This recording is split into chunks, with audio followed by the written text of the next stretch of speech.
மேஷராசி அன்பர்களே, ஆவணி மாதத்தில் உங்களுக்கான சாதக பலன்கள் என்ன என்பதை முதலில் பார்க்கலாம். ராசிக்கு 5ஆம் இடம் பூர்வ புண்ணிய ஸ்தானம் என்பதாக இருக்கும். அந்த இடத்துல அந்த ஸ்தான அதிபதியான சூரியனே இருக்கக்கூடியது தான் ஆவணி மாதம். அதனால் இந்த மாதம் உங்களுக்கு சாதகமாக இருக்கும், கை கொடுக்கக்கூடியதாக இருக்கும் அப்படின்ற நல்ல செய்தியை முதல்ல சொல்லலாம்.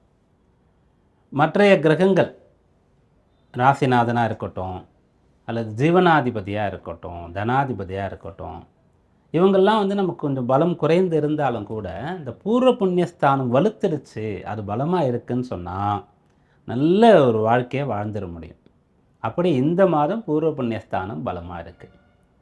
அப்போ என்ன நடக்கும்னு சொன்னால், நீங்கள் ஒரு விஷயத்திற்கு தகுதி கொண்டிருக்கிறீர்கள், எலிஜிபிலிட்டி உங்களுக்கு இருக்குது, ஆனால் அது கிடைக்கல. படிப்பாக இருக்கலாம், வேலையாக இருக்கலாம், திருமணமாக இருக்கலாம், புத்திர பேராக இருக்கலாம்.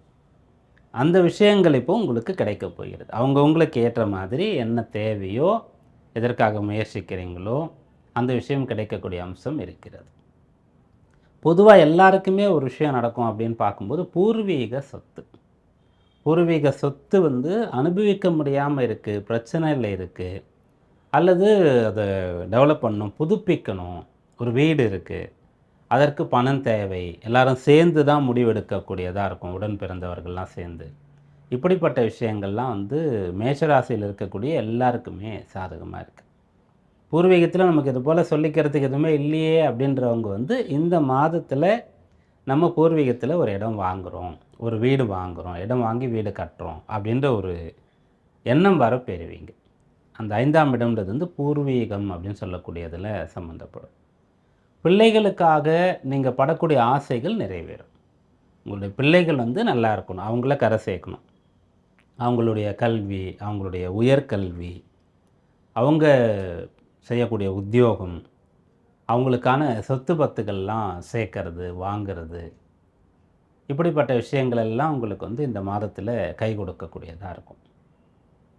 ராசிநாதனாக இருக்கக்கூடிய செவ்வாய் ராசிக்கு 3ஆம் பாவத்தில் சஞ்சரிக்கிறார். அப்படி இருக்கும்போது மேற்சொன்ன பலனை அடைவதற்காக நீங்கள் செய்யக்கூடிய முயற்சிகள் அனைத்தும் உங்களுக்கு கை கொடுக்கும். சுக்கிரன் இந்த மாதத்தில் ஒரு பாதி, ஃபஸ்ட் ஹாஃப்னு வச்சுக்கோங்களேன், ஆவணி மாதத்தினுடைய 16ஆம் தேதி மாறுறார் அவர். அப்போது இதில் முதல் பகுதி 6ஆம் பாவத்தில் நீச்ச பலத்தோடு இருக்கின்றார். அவர் தான் தனாதிபதி, குடும்பாதிபதி, கலத்திராதிபதினு சொல்லுவோம். அப்போ உங்களுடைய பண ஃப்ளோ, மணி ஃப்ளோ, பணம் உங்களுக்கு சீராக வரக்கூடியது, செலவாகக்கூடியது, சேர்க்கக்கூடியது, அப்படிப்பட்ட விஷயத்துலையோ, திருமணமானவர்கள் கணவன் மனைவியிடையே இருக்கக்கூடிய சிறு சிறு பிரச்சனைகளையோ கொஞ்சம் அப்படியே தள்ளி போட்டுகிட்டே வரீங்க, சமாளிச்சுட்டே வரீங்கன்னு சொன்னால், சுக்கிரன் மாறினதுக்கப்புறமா நல்ல பலன்கள் கிடைக்கும். குடும்பத்தில் நல்லது நடக்கும், பண வரவு திருப்திகரமாக இருக்கும், கணவன் மனைவி அந்யோன்யமாக இருக்கலாம். புதன் இந்த மாதத்தில் 3 ராசிகளில் இருக்காருன்னு நம்ம பார்த்தோம் இல்லையா, இது ஏறக்குறைய உங்களுக்கு சாதகமாகவே இருக்கிறது. அதனால் உத்தியோகத்தில் உயர்வதற்கும், உங்கள் தொழிலில் முன்னேறுவதற்கும் எதாவது கற்றுக்கணும், படிக்கணும், ஏதாவது திட்டங்கள் தீட்டணும், செயல்படுத்தணும்னு அதெல்லாம் நீங்கள் செய்யலாம். இதெல்லாம் நம்ம சொன்னது சாதக பலன்.